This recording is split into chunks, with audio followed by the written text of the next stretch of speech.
नमस्कार, IND 24 की खास पेशकश द वीक ऑफ शो में आप सभी का स्वागत है। मैं दिव्या हाजिर हूँ इस हफ्ते के सारे सियासी चाबुक की फिल्म लेकर। तो चलिए करते हैं शुरुआत।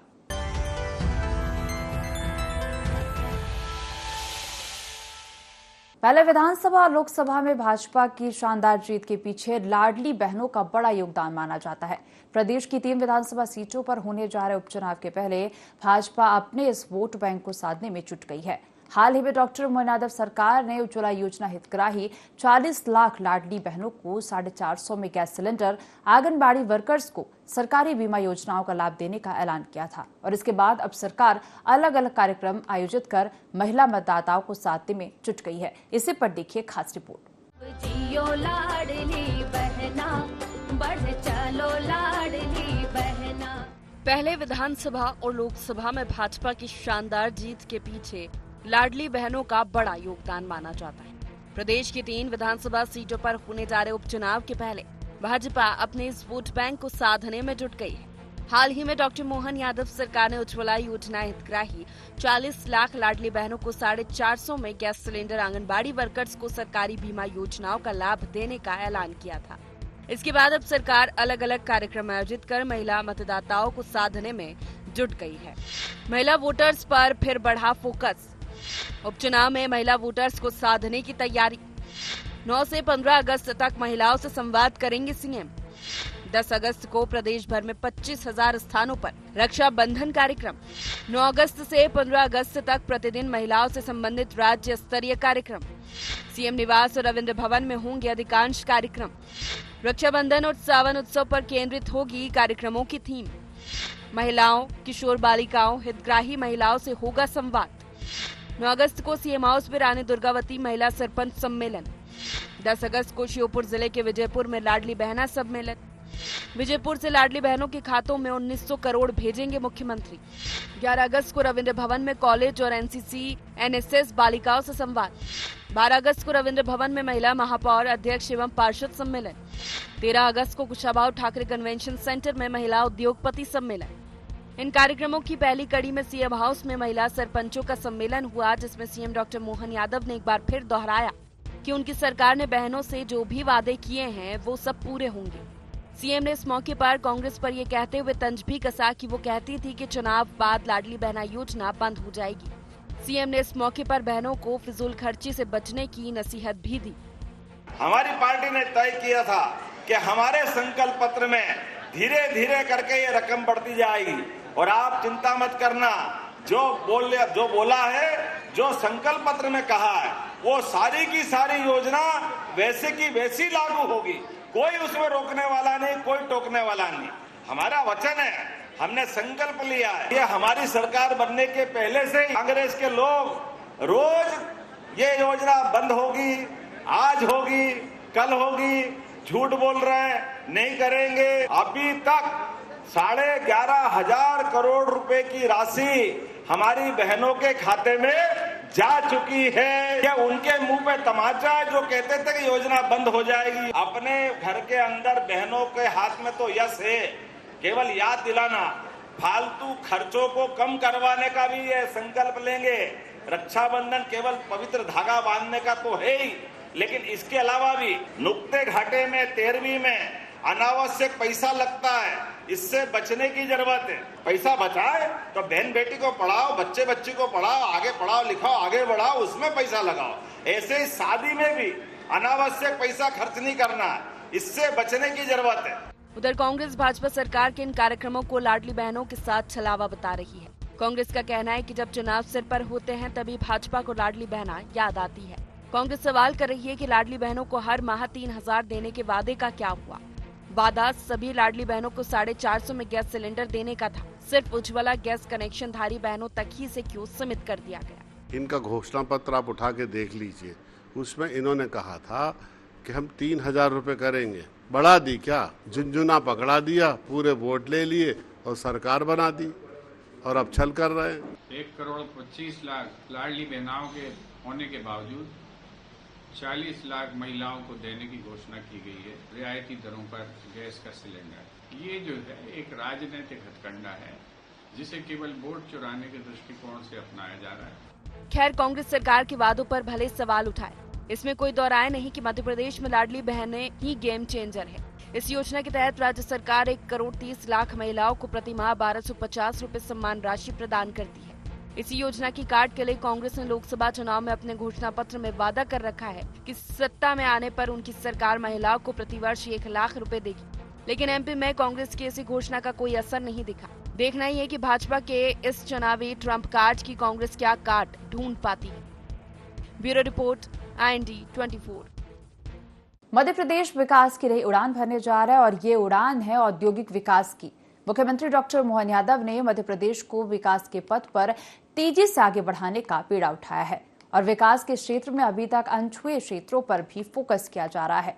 इसी कवायद में मुख्यमंत्री ने बेंगलुरु में इंटरैक्टिव सेशन के दौरान IT और एरोस्पेस सेक्टर में भी निवेश की संभावनाएं तलाशी हैं। सीएम डॉक्टर मोहन यादव के प्रयास रंग भी लाए हैं।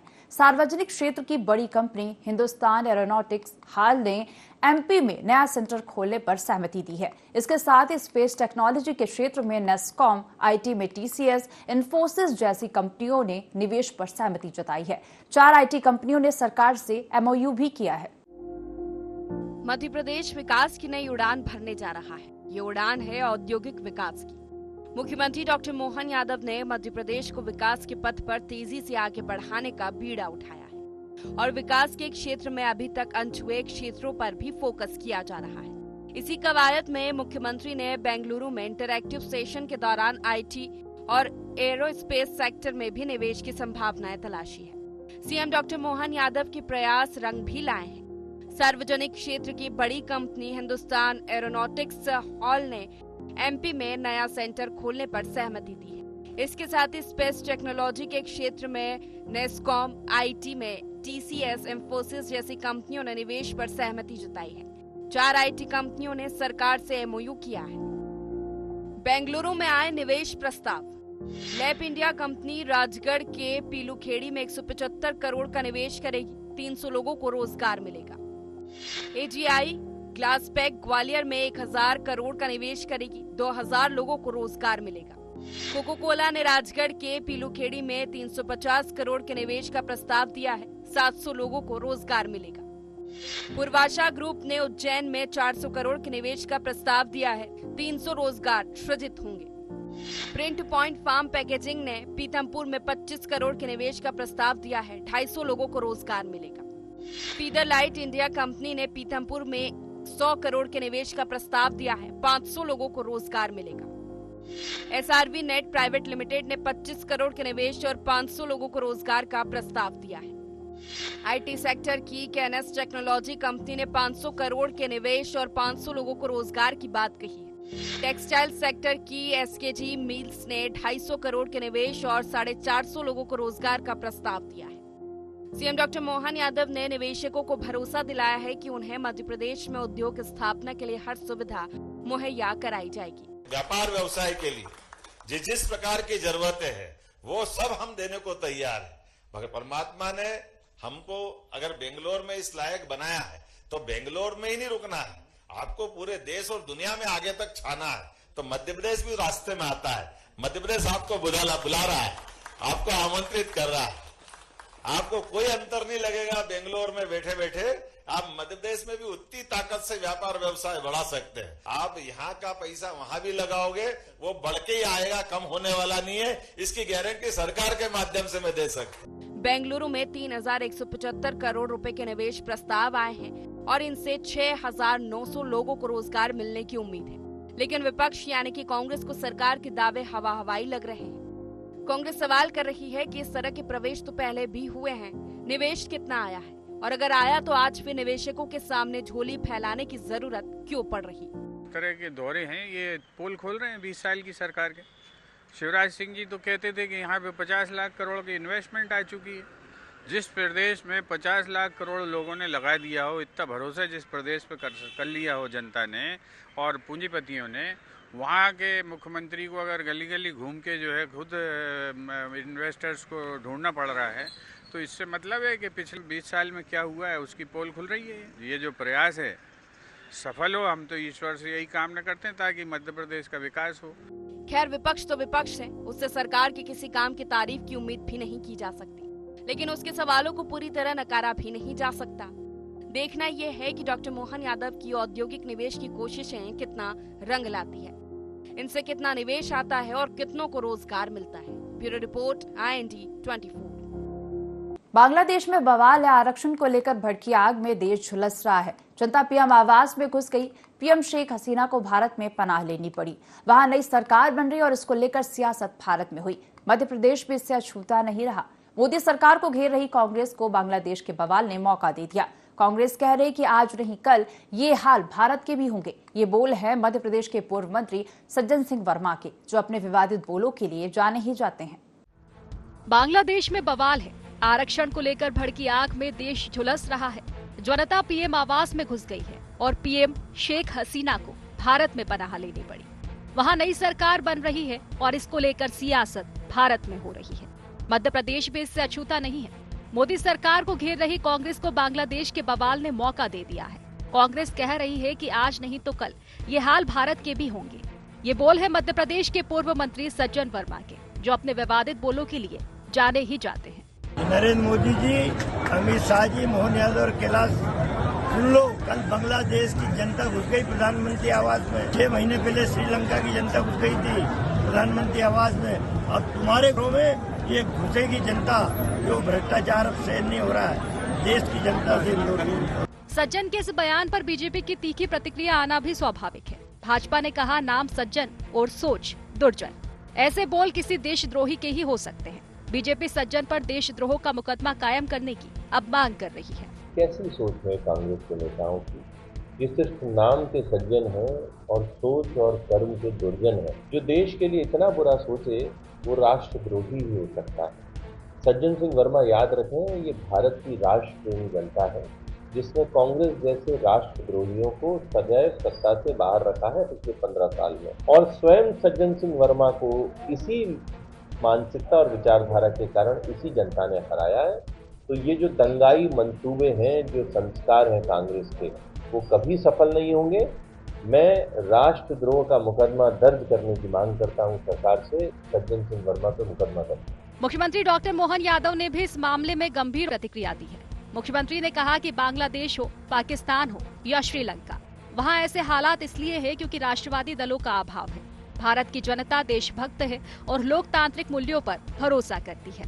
घटनाक्रम बांग्लादेश का देखे, बगल में हमारे साथ 14 अगस्त में आजाद हुआ पाकिस्तान का देखे, या उसके बगल में हमारे पास लंका की हालत देखे। ये हालत इसलिए हुई कि उनके साथ समाज में इस प्रकार की चेतना जागृत करने के लिए ऐसे राष्ट्रवादी दलों का अभाव हुआ और उनकी दुर्दशा हुई। उधर कांग्रेस सज्जन वर्मा के बयान से किनारा करती नजर आ रही है। पीसीसी चीफ जीतू पटवारी ने सज्जन वर्मा के बयान से असहमति जताई। उन्होंने इसे वर्मा का निजी बयान बताने की कोशिश की है। वर्ष लोकतांत्रिक देश है, यहाँ जो वोट से चुना जाता है, जो जीता वो सिकंदर, और उसका सम्मान सबको करना चाहिए। उनके बयान को लेकर राजनीतिक रूप से कांग्रेस पार्टी का जो मोटिव है वो लोकतंत्र में भरोसे का है, बाबा साहब अम्बेडकर के संविधान में भरोसे का है, और मैं मानता हूँ कि उसका पालन देश के सभी नागरिकों को करना चाहिए। मध्य प्रदेश ही नहीं, देश में कई ऐसे कांग्रेस नेता हैं जिनके बारे में कहा जाता है कि वो जब भी मुंह खोलेंगे कुछ बुरा ही बोलेंगे। सज्जन वर्मा की गिनती भी ऐसे ही नेताओं में होती है। मोदी सरकार को घेरने की कोशिश में बांग्लादेश की अराजकता एक तरह से सही ठहराकर उन्होंने कांग्रेस को ही कटघरे में खड़ा कर दिया।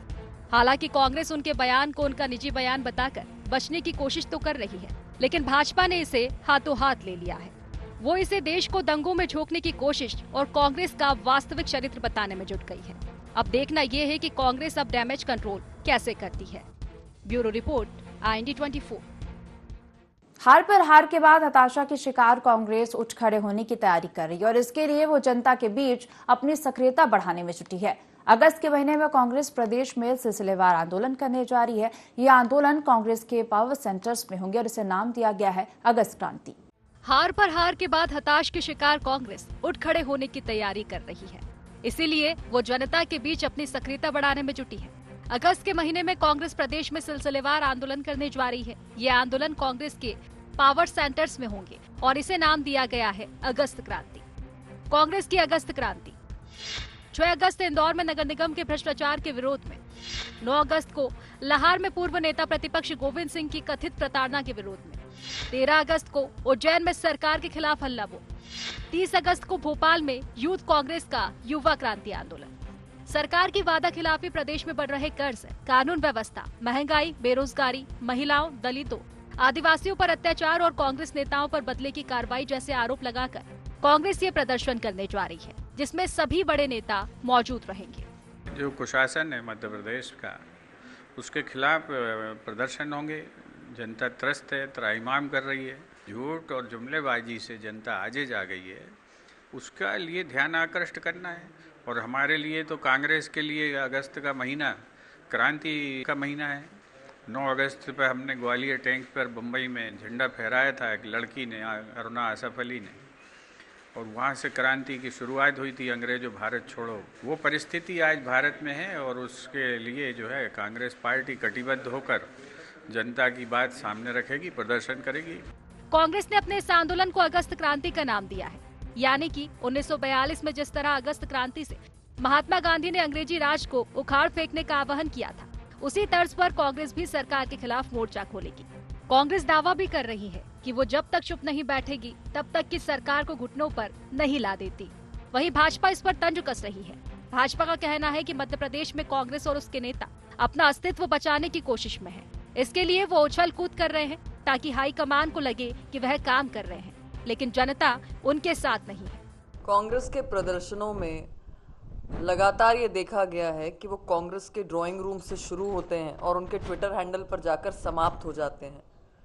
कांग्रेस के पास कोई नेता नहीं है, कोई नीति नहीं है, कोई मुद्दा नहीं है जिसको लेके वो जनता के बीच में आ सके। इसलिए चंद मिनटों की छपास के लिए, दिखास के लिए इस प्रकार के प्रयास है। मध्य प्रदेश में कांग्रेस के पतन के बाद हाईकमान सख्त है। राहुल गांधी ने अपना फोकस एमपी पर रखा है। फैक्ट फाइंडिंग कमेटी भेजकर वो पता लगा चुके हैं कि आखिर मध्य प्रदेश में कांग्रेस गर्त में क्यों जा रही है। दशकों से गुटों और धड़ों में बटी कांग्रेस को रिस्ट्रक्चर करना चाहते हैं। माना जा रहा है कि कांग्रेस में अब उसी को तरजीह मिलेगी जो व्यक्ति नहीं पार्टी के लिए समर्पित हो, जनहित के लिए सड़कों पर उतरे। माना यह भी जा रहा है कि उनके इस फॉर्मूले के बाद भी कांग्रेस सड़क पर उतरकर अपनी सक्रियता दिखाने की कोशिश कर रही है। अब देखना यह है कि वो इसमें कितना कामयाब होती है और कांग्रेस की अगस्त क्रांति कितनी सफल होती है। Bureau report, IND 24। छत्तीसगढ़ में कांग्रेस जल्द ही सड़क पर घूमने वाले मवेशियों को लेकर प्रदर्शन करने जा रही है। 16 अगस्त से सभी जिलों के SDM और कलेक्टरेट दफ्तर में कांग्रेस के नेता प्रदर्शन करेंगे। आखिर कांग्रेस को क्यों पड़ी गौ सत्याग्रह की जरूरत, इस पर क्यों गरमाई है सियासत, इसी पर देखेंगे खास रिपोर्ट। छत्तीसगढ़ में खरीफ फसल की बुआई के बीच आवारा मवेशियों ने किसानों को हलाकान कर दिया है। आवारा मवेशी ग्रामीण इलाकों में जहां फसल को नुकसान पहुंचा रहे हैं, वहीं शहरी क्षेत्रों में सड़कों पर बैठकर दुर्घटनाओं को दावत भी दे रहे। कांग्रेस का दावा है कि प्रदेश में बनाए गए गौठानों को बंद करने की वजह से आवारा मवेशियों की समस्या बढ़ी है। अब इसके खिलाफ कांग्रेस गौ सत्याग्रह करने जा रही। पहले पूर्व मुख्यमंत्री भूपेश बघेल ने सरकार को अल्टीमेटम दिया। अब PCC चीफ दीपक बैज ने 15 अगस्त तक इस समस्या का समाधान नहीं होने पर आंदोलन की चेतावनी दी है। PCC चीफ दीपक बैज ने 16 अगस्त से पूरे प्रदेश में गौ सत्याग्रह करने का ऐलान कर दिया है। उन्होंने कहा कि गौरक्षा की बात करने वाले भाजपा के शासन में गौवंश की रक्षा नहीं हो रही। गौठान को बंद करने के बाद पूरे आवारा पशु सड़कों पर आ गए, जिससे लगातार एक्सीडेंटल घटनाएं हो रही है, मौतें हो रही है। उसके बाद किसान परेशान है, आवारा पशु सड़कों पर घूम रहे हैं, खेतों में घूम रहे हैं, खेतों को नुकसान पहुंचा रहे हैं। इन उद्देश्यों को लेकर आने वाला समय में सरकार बिल्कुल मुखदर्शक बनी हुई है। इन सब मुद्दों को लेकर आने वाला समय में हम बिल्कुल SDM ऑफिस हो, तहसील ऑफिस हो, कलेक्टर ऑफिस हो या निगम क्षेत्र है तो फिर कहीं नगर निगम में हो, इन ऑफिसों में हम उन पशुओं को लेकर कांग्रेस पार्टी प्रदर्शन करेगी। दूसरी ओर कांग्रेस के गौ सत्याग्रह पर भाजपा तंज कस रही है। उप मुख्यमंत्री अरुण साव ने जहां कांग्रेस सरकार की गौठान योजना पर सवाल उठाए, वहीं दूसरी तरफ CM साय ने कहा कि 5 साल नरवा गुरवा बाड़ी का परिणाम छत्तीसगढ़ की जनता देख चुकी है। कांग्रेस को गौरक्षा पर बोलने का हक नहीं है।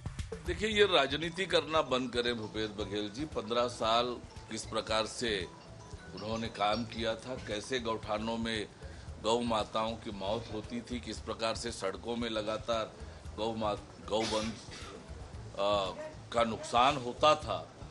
जब सरकार में थे तब इसी तरह से गौ माता के प्रति स्नेह दिखाना चाहिए था। आज राजनीति कर रहे हैं, जबकि हमारी सरकार इस दिशा में बहुत गंभीरता से काम कर रही है।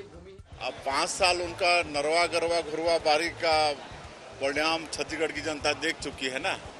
कई जगह गायें मरी हैं, वो सबको देख चुकी है।